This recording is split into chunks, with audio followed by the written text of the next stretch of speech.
Hizb ut তাওহীদ বলছে নারীদের সামনের কাতার ভালো, পুরুষদের পেছনের তাহত ভালো। সামনের কাতার উত্তম, পিছনের কাতার উত্তম, এটা সালাতের ক্ষেত্রে।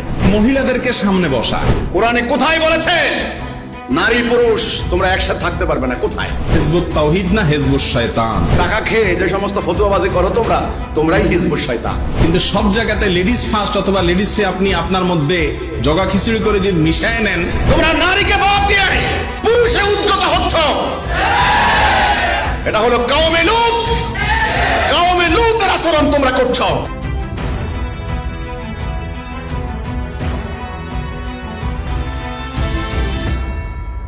সালাম আলাইকুম।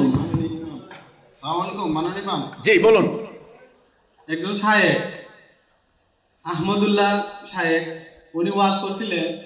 ওয়াজের মধ্যে আপনার হিজবুত তাওহীদ নিয়ে একটা মন্তব্য করছেন আর কি, যে মন্তব্যটা আমি বিভ্রান্তি কয়েক জায়গার মধ্যে বিভ্রান্তির সৃষ্টি হয়েছে। আমি তাই বক্তব্যটা নিয়ে আসছি আর কি, আপনি একটু শুনবেন আর বক্তব্যটা বলেন। জানতে চাই আর কি। আমাদের দেশে একটা গ্রুপ আছে হিজবুত তাওহীদ নাম। এদের দেখবেন যে বিভিন্ন সভা সমাবেশে মহিলাদেরকে সামনে বসায়, লেডিস ফার্স্ট। ঠিক না ঠিক?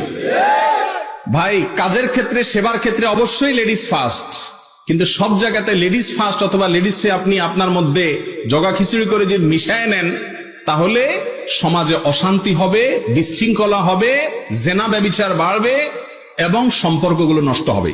ঠিক না ঠিক? এই জন্য রাসূল করিম সাল্লাল্লাহু আলাইহি সাল্লাম বলছেন পুরুষদের সামনের কাতার ভালো, নারীদের পেছনের কাতার ভালো। আর হিজবুত তাওহীদ বলছে নারীদের সামনের কাতার ভালো, পুরুষদের পেছনের তাহত ভালো। হিজবুত তাওহীদ সত্যবাদী না আমার রাসূল সত্যবাদী? কোন সন্দেহ করার সুযোগ আছে? তাহলে বোঝা গেল এগুলো হিজবুত তাওহীদ না হিজবুশ শয়তান। আল্লাহ তাআলা এদের কুচক্রান্ত থেকে, এদের চক্রান্ত থেকে, ষড়যন্ত্র থেকে এদেশের মানুষের ঈমান আমলকে আল্লাহ তাআলা হেফাজত করুন। জি। কারা হিজবুল্লাহ আর কারা হিজবুশ শয়তান সময় বলে দেবে ইনশাআল্লাহ। ভুল ব্যাখ্যা, কোরআনের ভুল ব্যাখ্যা, হাদিসের ভুল ব্যাখ্যা এরা দিয়ে দিয়ে জাতিটাকে ধ্বংস করে দিয়েছে। সামনের কাতার উত্তম, পিছনের কাতার উত্তম, এরা সালাতের ক্ষেত্রে। কিসের ক্ষেত্রে? সালাতের ক্ষেত্রে। হিজবুত তাওহীদ সালাত কায়েম করার সময় আমাদের জামে মসজিদে আমরা কি মেয়েদেরকে সামনের কাতারে দিয়েছি? সভা সমাবেশে, হজের ময়দানে যদি কোনো কারণে নারীরা ইমামের সামনে বসার সুযোগ পায়, সেটা কি অবৈধ? সেটা কি নিষিদ্ধ? ভুল ব্যাখ্যা কেন দেওয়া হচ্ছে? শয়তান ওরা। আর অবাধে মেলামেশা অর্থ কি? যেখানে কোনো বাধা বিঘ্ন নাই। অবাধে মেলামেশা বলতে কি বুঝেন?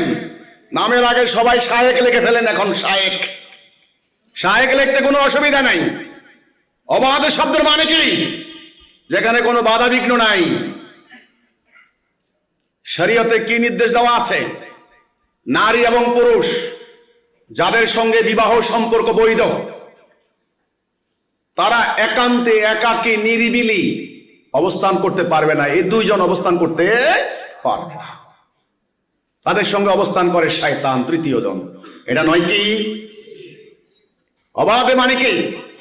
যেখানে কোনো বিধিনিষেধ নাই, শরীয়তের কোনো সীমা মানছে না, সেটার নাম অবাধে।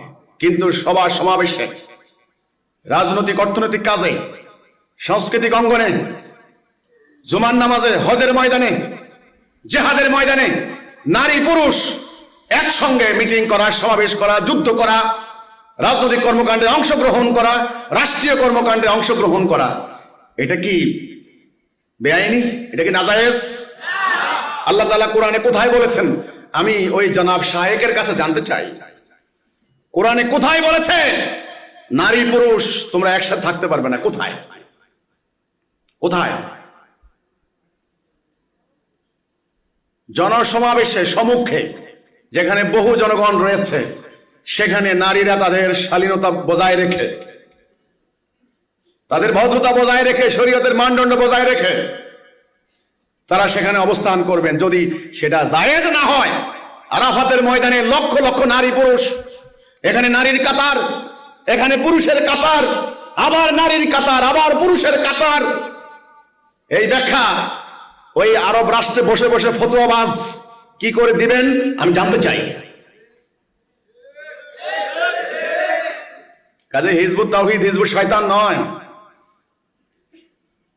ওদের টাকা খেয়ে যে সমস্ত ফতোয়াবাজি করো তোমরাই হিজবুত শয়তান। আর ওনারা যে বললেন পারিবারিক বন্ধন শিথিল হয়ে যাবে, তোমরা তো পর্দার নামে বাড়াবাড়ি করেছো। বাড়াবাড়ির পরিণতি কি হয়েছে তোমাদের মাদ্রাসাগুলিতে? আমি সেদিকে যাব না, সেদিকে বলার রুচি আমার নাই। সেটা বলতে গেলে তোমরা বলবে আমি হুজুরদের বিরুদ্ধে লেগেছি, আমি মাদ্রাসার বিরুদ্ধে লেগেছি। না, এটা হচ্ছে বাড়াবাড়ির পরিণাম। পারিবারিক বন্ধন তোমাদের ধ্বংস হয়ে যাচ্ছে। তোমরা নারীকে বাদ দিয়ে পুরুষে উদ্গত হচ্ছ। এটা হলো কওমে লূতের আচরণ তোমরা করছ। এই তোমাদের পর্দা, তাই না? হ্যাঁ, অবশ্যই আল্লাহর নির্ধারিত সীমা হিজবুত তাওহীদ মেনে চলছে। আল্লাহ যতটুকু সীমা দিয়েছেন, রাসূল যেটা করে দেখিয়েছেন, হিজবুত তাওহীদ অক্ষরে অক্ষরে পালন করছে, ইনশাআল্লাহ করে যাবে। কিন্তু পর্দার নামে বাড়াবাড়ি করতে করতে নারীদেরকে বাক্সবন্দী করার পক্ষে হিজবুত তাওহীদ নয়। সেটা করে তোমরা পারিবারিক বন্ধন কি করছো? তোমাদের পরিবার আমরা দেখি, তোমাদের শিক্ষা প্রতিষ্ঠানও আমরা দেখি, সেখানে তোমরা কি করছো? এই তোমাদের পর্দা মানার ফলাফল, তাই না? আরে মিয়া, তোমরা পাশ্চাত্য সভ্যতার সমালোচনা পরে করো, আরে নিজের সমালোচনা করো। নিজের ঘরের দিকে তাকাও, নিজের ঘরের দিকে তাকাও।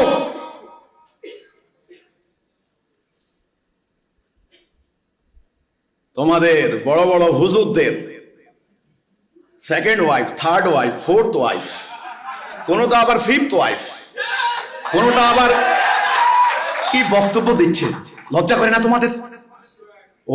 অধিকারের জন্য, আমি 501 বলবো না, অধিকারের জন্য তারা মামলা করছে তোমাদের বিরুদ্ধে, মামলা করছে। আর তোমরা হিজবুত তাওহীদের বিরুদ্ধে লেগেছ। শোনো শোনো, হিজবুত তাওহীদ হক সত্য নিয়ে দাঁড়িয়েছে। পর্দার নামে বাড়াবাড়ি করিও না। তোমরা পারবে না, আমি জানি পারবে না। বিদায় দক্ষিণ ভারতের অশ্লীল সিনেমার কাটিং নকল করে এনে তোমরা আমার নামে চালিয়ে দিয়েছ। বাবা, তোমাদের মুহতারাম মুফাসসিরগণ হাজার হাজার মানুষের তাফসীর মাহফিলের সামনে বসে আবার সেই কথা রেফারেন্স দিয়ে আমার বিরুদ্ধে উস্কানি দিচ্ছ। তোমরা পরাজিত হয়েছ, তোমরা পরাজিত হয়েছ, পরাজিত হবে ইনশাআল্লাহ। আমরা নারীদেরকে ঐক্যবদ্ধ করছি অন্যায়ের বিরুদ্ধে, দ্বীন প্রতিষ্ঠার জন্য। আমাদের প্রত্যেকটা নারী হচ্ছেন মুজাহিদা, আল্লাহর দ্বীন প্রতিষ্ঠা করার জন্য তারা শপথ নেবেন। আমাদের প্রত্যেকটা নারী প্রতিনিয়ত শপথ নিচ্ছেন মানবতার কল্যাণে, মানুষের জন্য, দ্বীনের জন্য তারা জীবনকে উৎসর্গ করবেন।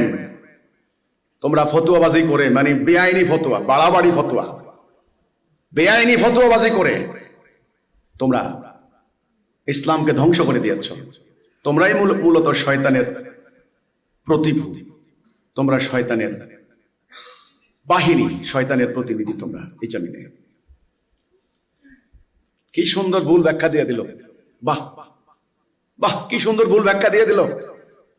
এই সামনের হজের ময়দানে যাবেন, যে সমস্ত নারীরা সামনের কাতারে থাকে আর যে সমস্ত পুরুষরা পিছনের কাতারে বসে, সেটা কি হবে? সেটার ফয়সালা কি হবে?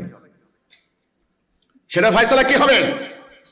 নবী করিম সাল্লাল্লাহু আলাইহি সাল্লাম হাদিস এবং রাসূলুল্লাহর জীবনী, সিরাত গ্রন্থ তিনি অস্বীকার করতে পারবেন? রাসূল আলোচনাতে বসলেন, মেয়েরা বললেন যে ইয়া রাসূলুল্লাহ, আমাদেরও অনেক আলোচনা আছে, কথাবার্তা আছে, আমরা আপনার সামনে আলাদা একদিন কথা বলবো। সমস্ত মেয়েরা আসলেন রাসূলের সামনে, বলতে পারেন নারী সমাবেশ। রাসূল ভাষণ দিলেন, বক্তব্য দিলেন, খুতবা দিলেন। মেয়েরা এমন এমন প্রশ্ন করছে, ব্যক্তিগত প্রশ্ন। পাশে বসা ছিলেন আম্মা আয়েশা উম্মুল মুমিনিন, তিনি লজ্জায় উঠে গেলেন। রাসূলের কাছ থেকে তারা জেনে নিচ্ছেন, কারণ রাসূল শিক্ষক, তিনি কি অস্বীকার করতে পারবেন? এই জন্যে বাড়াবাড়ি নিষিদ্ধ। আজকে ওনারা যে ইসলামের অনুসরণ করেন, সৌদি ইসলাম, দেখেন একদিকে বাড়াবাড়ি করেছেন এতদিন, এখন আরেক দিকে বাড়াবাড়ি শুরু হয়েছে।